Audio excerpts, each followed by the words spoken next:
Antes que eu me esqueça e aceitar. Boa noite, Maria, tudo bem com você?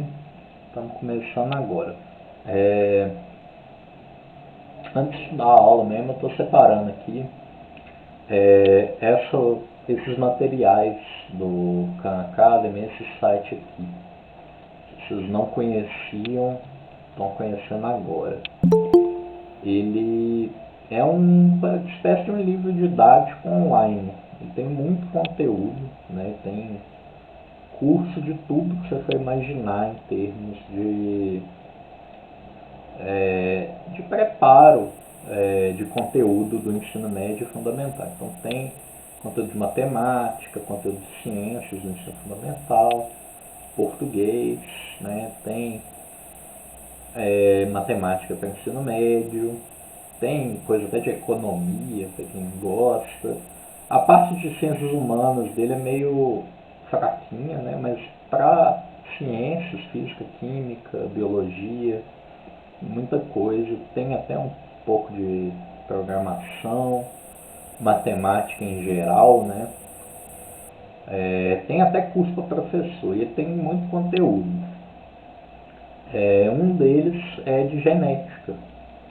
Tem uns videozinhos, né? Vocês podem assistir, não precisa nem ter conta nem nada. É muito completo. Aí eu vou separar direitinho aqui o que vale a pena, porque também não precisa assistir tudo, né? Ele vai aprofundar, mas quem quiser assistir tudo pode. E é legal que ele tem uns testezinhos, né? Você pode fazer testes curtos para fixar o conteúdo. Ele não é bom em termos de preparo para o Enem, porque ele não tem questões do Enem, ele tem questões de fixação. Mas o conteúdo dele é muito bom.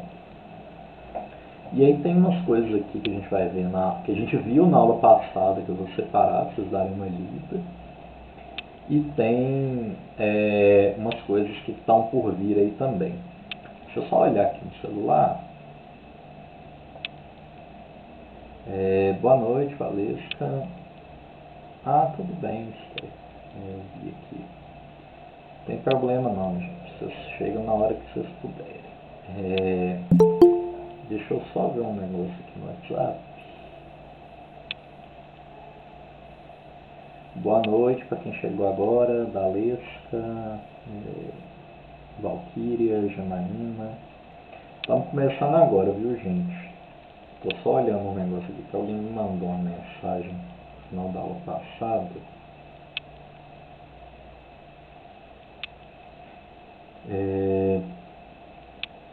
Na aula passada eu comecei a falar um pouco do exemplo da placenta. E foi um exemplo que ficou meio confuso. Deixa eu só botar aqui para apresentar. Ficou um pouco confuso porque eu falei, acho que muito rápido, no final ficou meio descontextualizado. Mas o que acontece? Eu estava falando sobre a definição de genoma, né? O que é um genoma, como que a gente define genoma. E quando a gente fala, né, do que é um genoma, a gente tem a ideia de que o nosso genoma, né, o nosso material genético, ele é humano, ele é exclusivamente do ser humano. Isso é uma ideia que já está bastante ultrapassada na ciência, na biologia, porque a gente descobriu mecanismos de uma coisa que se chama transferência horizontal de genes. O que é isso? Quando você tem várias espécies de linhagens diferentes, você tem um cachorro, você tem um gato, você tem um ser humano, você tem uma bactéria, você tem plantas. E são linhagens evolutivas diferentes, certo? São espécies diferentes e elas evoluem, elas têm suas linhagens independentes. Hoje a gente já sabe que existem mecanismos de genes de um organismo, por exemplo, de uma bactéria passarem para outra espécie de bactéria por meio, por exemplo, de um vírus, né? Tem alguns vírus que infectam bactérias, que são os bacteriófagos. E esses vírus, eles apresentam característica de, muitas vezes, no processo de se replicar, eles apresentam a característica de levar um gene de uma bactéria para outra. Isso é um mecanismo de passagem de uma informação genética de um organismo para outro. Isso pode acontecer em outras escalas, né? Pode ser, por exemplo, que um gene de uma bactéria passe para um fungo, para uma planta, mais ou menos como se estivesse acontecendo um processo de formação de um transgênico natural, né? Ele não foi manipulado pelo homem, mas você tem um gene externo ali, uma parte. E não necessariamente precisa ser um gene, pode ser material genético ali, né? DNA, RNA, que não produz proteína. E um dos exemplos mais legais de um surgimento de uma estrutura, né, por base, né, que aconteceu por base de uma infecção, por origem de uma infecção viral, nos mamíferos, é o surgimento da placenta. Porque a placenta é um órgão formado nas fêmeas dos mamíferos placentários que serve para nutrir, né, o embrião, nutrir o feto e trocar as excretas do feto, né, trocar o que seria o equivalente à urina do feto com a mãe.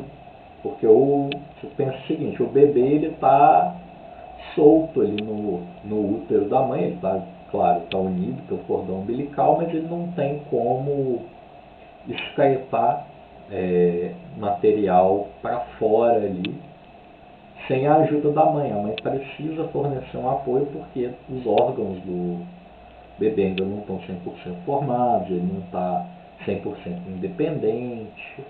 Então ele tem uma dependência com a mãe. E a placenta faz um intermédio ali, é uma estrutura que várias linhagens de mamíferos possuem. Tem duas linhagens que não tem, né? A gente tem alguns mamíferos que a gente considera mamíferos com características mais primitivas, que são os ornitorrincos e as equidnas, que a gente chama de monotremados. Esses mamíferos não produzem placenta e eles botam ovo, né? Ao invés de nascer o filhote do mamífero de dentro do corpo da mãe, ele coloca o ovo, né? Coloca um ovinho fora, choca esse ovo e nasce um mamífero de ovo, que provavelmente era a condição ancestral, a condição primitiva do grupo, né, de todos os mamíferos. E aí você tem também os marsupiais, que não têm placenta, eles têm útero. Só que o que acontece? O filhote do marsupial, diferente do filhote de um mamífero placentário, ele se desenvolve no útero até um certo estágio. E aí ele sai do útero e ele termina o seu desenvolvimento fora do corpo da mãe, mas ainda dependendo dela. Então, por exemplo, um canguru, né, que tem lá na Austrália, ele é um marsupial. Ele nasce sem pelo nenhum, nasce bem pequenininho, sai do útero, né, aí ele escala na bolsinha, que é o marsúpio, por isso que chama marsupial o grupo. Ele escala por dentro dessa bolsinha da mãe, e aí nessa bolsinha, que é o marsúpio, ele fica terminando seu desenvolvimento. Aí ele já passa a se nutrir do leite materno, né? Todos os mamíferos produzem o leite materno, lá o leite que é consumido pelos filhotes. E aí esse filhotinho de canguru fica lá mamando, né? fica consumindo esse leite. Aí o que acontece? O grupo mais diversificado de mamíferos, que tem o gato, cachorro, macaco, vaca, porco, camelo, lobo, urso, ser humano, todos esses mamíferos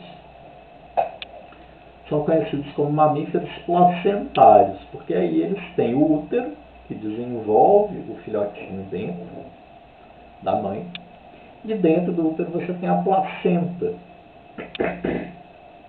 que permite com que o bebê, né, o filhote do mamífero, se desenvolva inteiramente dentro do corpo da fêmea, né, da mãe, sem precisar sair, sem precisar se expor a frio, a doenças, o ambiente externo. Então o filhote se protege mais ali.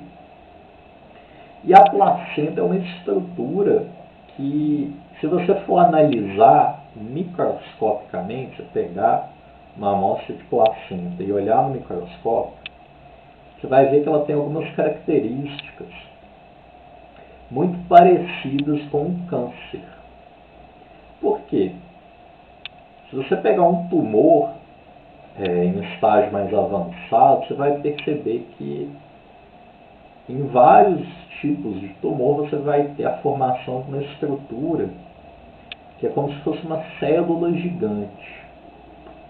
O que acontece? A célula do tumor ela começa a se dividir tão rapidamente e a crescer, né, tão rapidamente, que muitas vezes ela nem se separa e ela já está dividindo de novo. Já está se multiplicando, ele está aumentando em número. E aí o que acontece? Essa célula não se separa de outra célula. E isso vai formando uma estrutura que é uma célula grande, cheia de núcleos. O nome técnico disso, vocês não precisam saber, é sincício, né? Com C, S-I-N-C-I-C-I-O. Deixa só eu aceitar, pessoal. Chegou aí. E essa estrutura, ela é muito característica de tumor. Só que a placenta não é um tumor, claro, a mulher que está grávida, ela não está com câncer, você não vai fazer uma quimioterapia, mas ela é muito parecida com um tumor. Só que ela é controlada, ela não toma o corpo da mulher, ela não causa nenhum prejuízo para a mulher, né, para a fêmea de mamífero que tem a placenta. E aí o que acontece? Foi feito um estudo, depois eu vou ver se eu encontro algum material em português para vocês. Hoje é capaz de já ter coisa traduzida, se não tiver eu dou um jeito de traduzir. Contando essa história, né, foram feitos estudos que observaram que os genes que regulam a formação da placenta nos mamíferos placentários surgiram depois de uma infecção viral. Aí aqui está o pulo do gato. Alguns vírus podem promover mudanças no genoma a partir da infecção, né, promovida por eles. E essa infecção gerar uma mutação, gerar algum evento ali que promova um câncer, promova a formação de um tumor. O exemplo mais cotidiano que a gente tem é o HPV, né, o papiloma vírus humano, que ele aumenta o risco de câncer de colo de útero, né, câncer cervical, nas mulheres, e nos homens aumenta também o risco de câncer de pênis, apesar de ser um risco menor, né? As pessoas mais prejudicadas pelo HPV são, sem dúvida nenhuma, as mulheres, mas os homens também podem ser afetados. Então, isso é um exemplo de como que o nosso genoma, apesar de a gente falar o genoma do ser humano, não é só nosso. ele teve contribuições significativas durante a evolução por outros organismos, né? Em grande parte vírus. A gente tem aí vários vírus que infectam, né? Que causam infecções no ser humano, e alguns desses vírus têm o potencial de invadir o nosso genoma. É o caso, por exemplo, do HIV também, né? HIV é um vírus que passa por períodos de latência no genoma do hospedeiro, do humano que está hospedando. E é isso. Eu não sei quem que me perguntou, não sei se tinha um nome, eu recebi essa dúvida no WhatsApp e eu acho que merecia falar. Eu vou ver se eu acho o material em português para deixar isso, porque no final da aula passada eu acabei acelerando um pouco para dar tempo de falar tudo e talvez tenha ficado confuso. Se tiver ficado confuso ainda, me manda mensagem, eu explico de novo, né? Se precisar eu vou atrás de mais material, trago outras fontes. Eu só não fiz uma aula disso porque senão é isso, eu ia gastar a aula inteira contando essa história para vocês. E aqui o experimento que eu comentei na aula passada é esses dois cientistas são Mendelssohn e Stahl, né? Esse é o Mendelssohn e essa é a Stahl, se eu não me engano. Eu estava lendo sobre isso agora e eu relembrei o nome dos cientistas. Então a gente viu que o genoma, na aula passada, ele pode ser definido tanto pela função que ele exerce, quanto pela sua estrutura. Lembrando que quando a gente define, seja pela estrutura, seja pela função, a gente limita a nossa definição de genoma. Porque quando a gente fala de estrutura, a gente fala, inclui todos os genes, mas a gente desconsidera que boa parte do nosso DNA não tem genes, não tem função genética. Ela tem outras funções, muitas delas desconhecidas, ou pode não ter função nenhuma. E quando a gente define funcionalmente, a gente tem que entender que parte do genoma não vai, só o genoma não vai construir o nosso organismo, né? Ou seja, o ser humano, seja outros organismos. Aí agora a gente entra na parte de bioquímica da aula, que é a estrutura do DNA. Para a gente falar de genética, como eu falei, eu acho que não faz sentido eu falar em genética ignorando o DNA, ignorando a estrutura dele e ignorando a replicação dele. Eu preciso falar dessa bioquímica, do que é o DNA, para depois a gente entrar na genética do Mendel, né? Para depois a gente tratar daquelas leis da hereditariedade. Por quê? Primeiro, porque a genética mendeliana é importante, cai no Enem, tá? Mas a genética mendeliana ela não vai compor a maior parte da prova.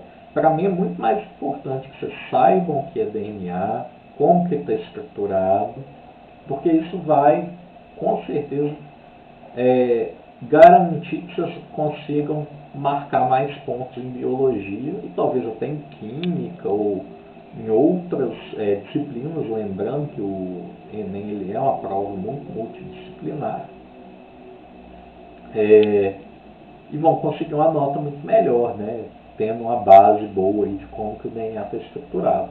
Para mim é muito mais importante vocês entenderem isso passo a passo do que fazer conta. A conta ela é só um detalhe para a genética. E aí a gente começa com essa grande pergunta, né? O que é essa sigla de DNA que a gente escuta falar no jornal, a gente escuta falar no rádio, a gente vê as pessoas comentando, e hoje em dia a gente tem inclusive testes, né, estão se tornando populares no Brasil, testes de ancestralidade que usam DNA. É uma sigla, né? DNA é uma sigla. Não sei o que aconteceu, deu uma bugada, mas parou. É uma sigla para ácido desoxirribonucleico. Como é que escreve isso? Ácido desoxi,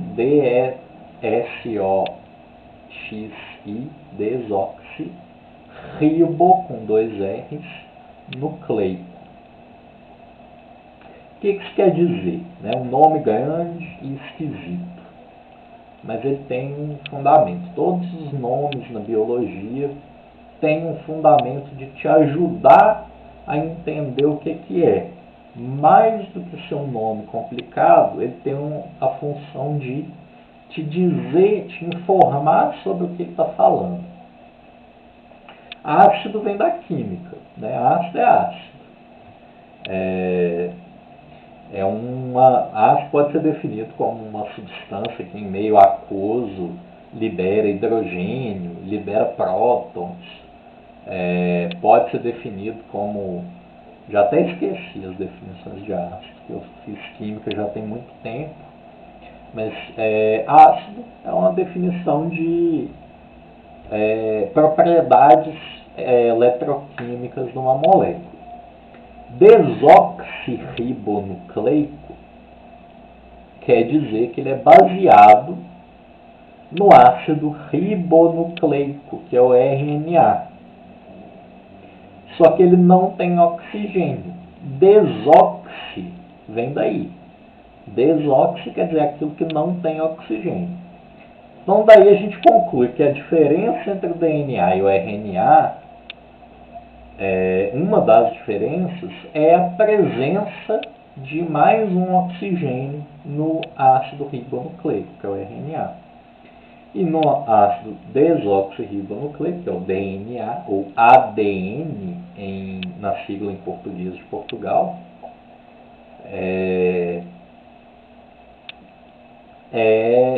a ausência desse oxigênio no DNA. Que oxigênio que é esse? Aqui, todo o DNA ele é baseado nessas três moléculas aqui. Essas três moléculas químicas ligadas, formando uma estrutura básica. Por isso a gente fala que o DNA, assim como várias outras moléculas orgânicas que tem nos organismos vivos, é um polímero. O que é um polímero? Polímero é uma substância formada, composta pela repetição de várias partezinhas iguais ou muito parecidas. Então, deixa eu ver aqui. Não tem nada legal para representar aqui perto de mim. Mas um polímero aqui embaixo dá para a gente ter uma ideia. A gente tem essas cadeias aqui que estão basicamente repetindo coisas muito parecidas. E um polímero é isso, é uma cadeia longa, é uma molécula grande, feita da repetição de várias pequenas pecinhas que podem ser iguais ou que são pelo menos muito parecidas em estrutura. E aí o DNA vai sempre ter essas três coisas aqui. Uma base nitrogenada, um açúcar e um fosfato. Sempre. Toda molécula de DNA vai ter essa estrutura, esse monômero, que é cada uma dessas partezinhas básica, repetidas vezes. A base nitrogenada pode ser uma purina ou uma pirimidina. As purinas são a adenina e a guanina, e as pirimidinas são a citosina e a timina. Eu coloquei pirimidina, mas eu errei aqui na hora de fazer esse slide, então tem que trocar. No caso da RNA, pode ser citosina e uracila, ok? No lugar da timina. E aí você tem o carboidrato, que no caso do DNA é a desoxirribose. Então aqui, esse açúcar, no caso, né, do DNA, é a desoxirribose, no caso do RNA é a ribose. Qual que é a diferença?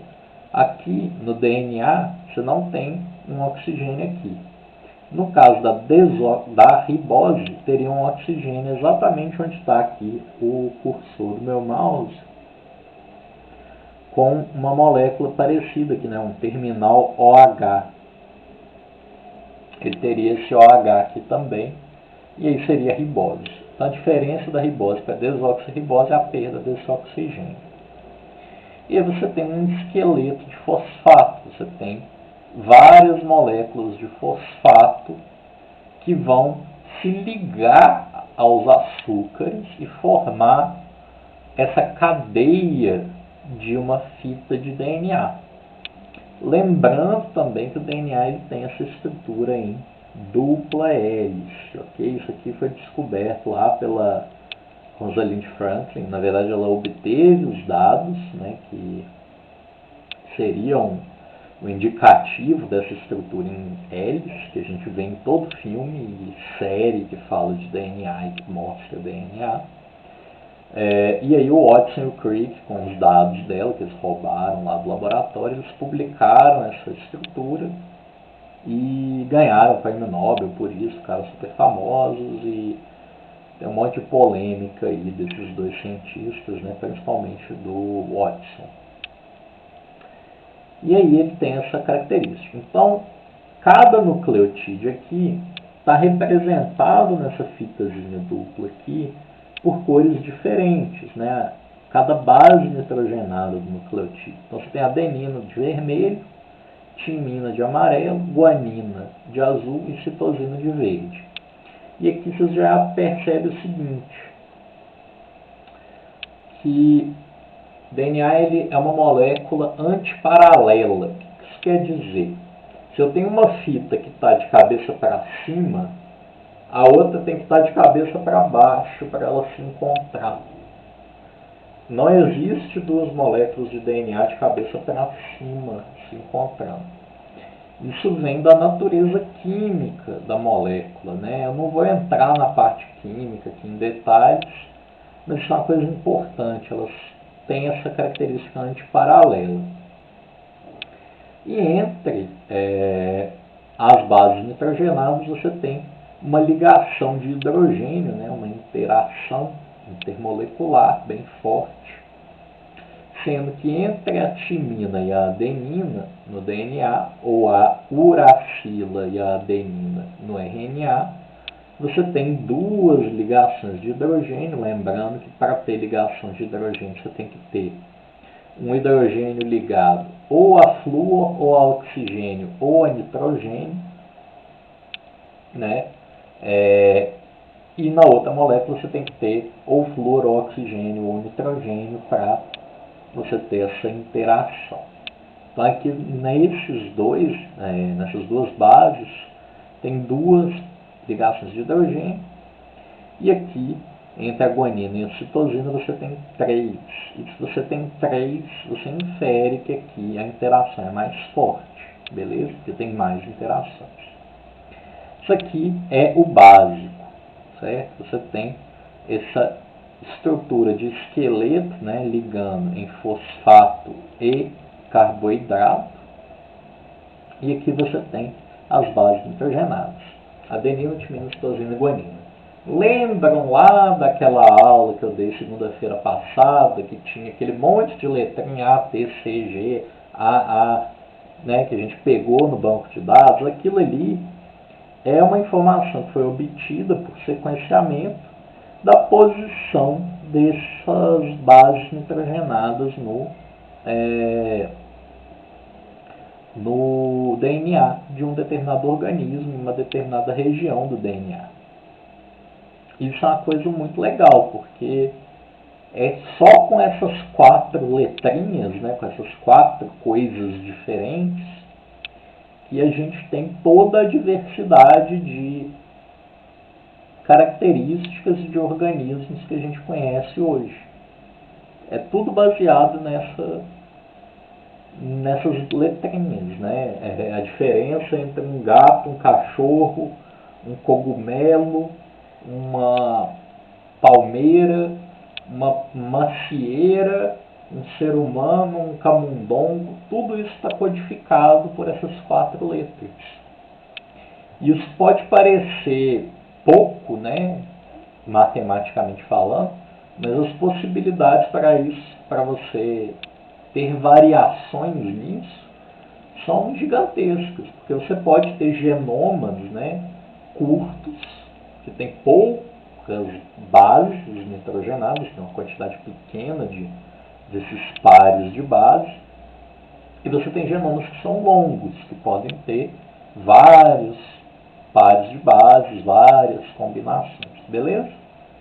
Deixa eu dar uma olhada no chat, eu sei que essa aula é complicada. Ninguém falou nada, então estou achando que vocês estão entendendo. Mas se vocês não estiverem entendendo, mandem mensagem, gente, pelo amor de Deus. E aí, a gente chega nessa parte, né, de organização do genoma. Como eu falei, eu não quero aprofundar demais, não quero falar vários detalhes, mas eu preciso pincelar um pouco.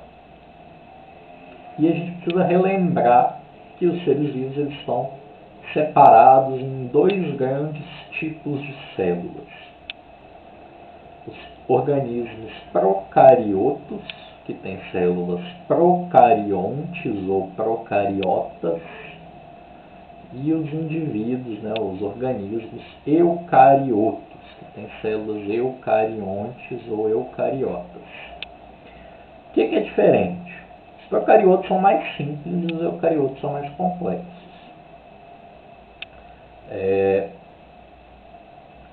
Pro, né, esse prefixo pro aqui, quer dizer primitivo, primeiro. E eu quer dizer verdadeiro. E carioto, né, carios, vem de membrana, tá? Que é a membrana nuclear, é a organização do núcleo desses organismos. Então, procarioto é aquele que tem um núcleo mais primitivo, né? Ele tem o material genético dele, mas ele não está completamente separado do citoplasma, ele não está todo organizadinho como nos eucariotos, que tem a carioteca, né? Que é o envelope que envolve o DNA desses organismos. Então, o que tem de diferente? Os procariotos não têm separação entre genoma e o restante do conteúdo celular, né? Eles não apresentam um núcleo organizado. Você vai ver que tem o genoma dele, e o genoma dele está junto do resto do citoplasma. Em geral, os procariotos têm um genoma circular, ou seja, essa molécula de DNA, que ao invés de ser linear, ela tem um formato de anel, ela é fechadinha, ok? Ela tem um cromossomo circular. E não possuem organelas com membrana, né? A única membrana que esses organismos têm é a membrana celular. E os eucariotos vão ter um sistema de endomembranas, né? Membranas dentro da célula, que são basicamente todas as organelas que você conseguir pensar. A mitocôndria tem membrana própria, o Golgi tem membranas, né? Ele é formado de membranas parecidas com a membrana celular, os peroxissomos, os retículos endoplasmáticos rugosos, retículo liso, os endossomos, os lisossomos, todas essas organelas têm essa característica de serem formadas por membranas. eles têm núcleo, têm genoma nuclear e normalmente vão ter genoma extranuclear, seja nas mitocôndrias ou, no caso das células que tem, nos plastídeos, né, que são os cloroplastos. E eles vão ter cromossomos lineares, né? Os cromossomos deles vão ser formados por moléculas de DNA, essa dupla fita, em formato de linha. Ela não é fechada, ela tem ponta. Isso tem algumas implicações que a gente vai poder discutir mais para frente, mas só para vocês relembrarem, né, o que é um organismo procarioto e um organismo eucarioto. E aí a gente chega num conceito que também é importante, que é a diferença entre cromatina e cromossomo. Cromatina se refere a como o material genético de um organismo se apresenta no cromossomo.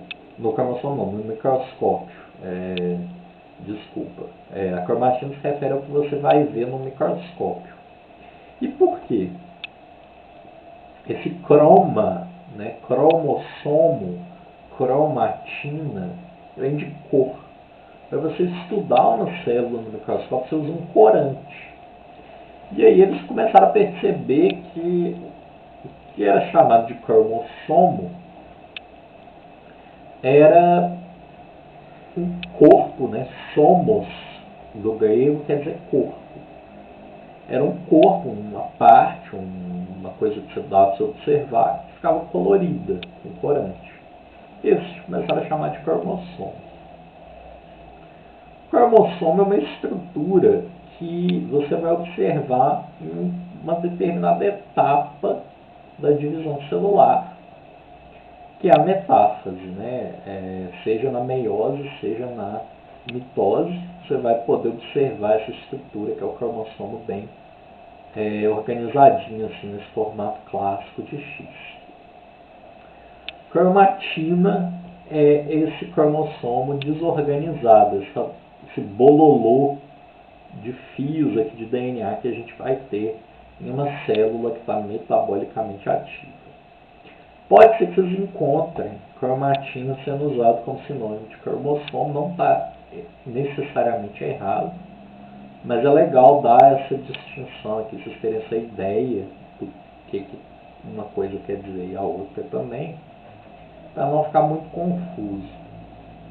Porque a base da genética do Mendel é toda em heranças de cromossomos. A gente vai ter que estar muito afiado em meiose, né, principalmente, para entender o que o Mendel fez, por que os experimentos do Mendel deram certo.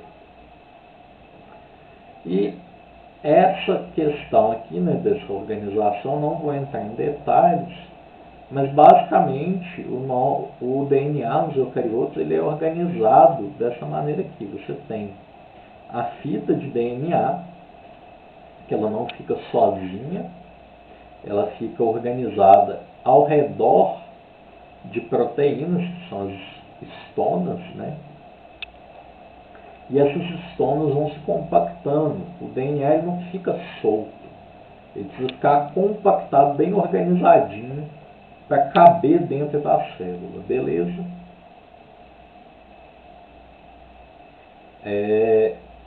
Eu não vou explicar a replicação, porque eu acho que vai ficar grande demais a aula. Então eu vou parar por agora, que replicação é um assunto meio tenso. E deixa eu parar a apresentação. Alguém tem alguma dúvida, alguma coisa que não entendeu, que quer esclarecer agora no final da aula? Se quiser mandar no WhatsApp também.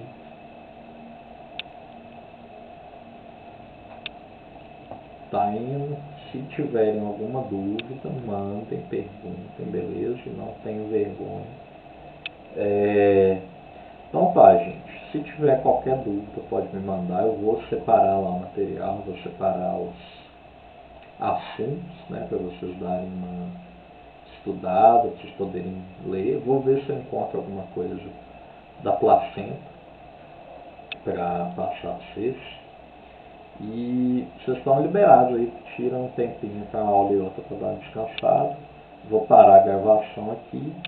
E aí essa semana, sem falta, eu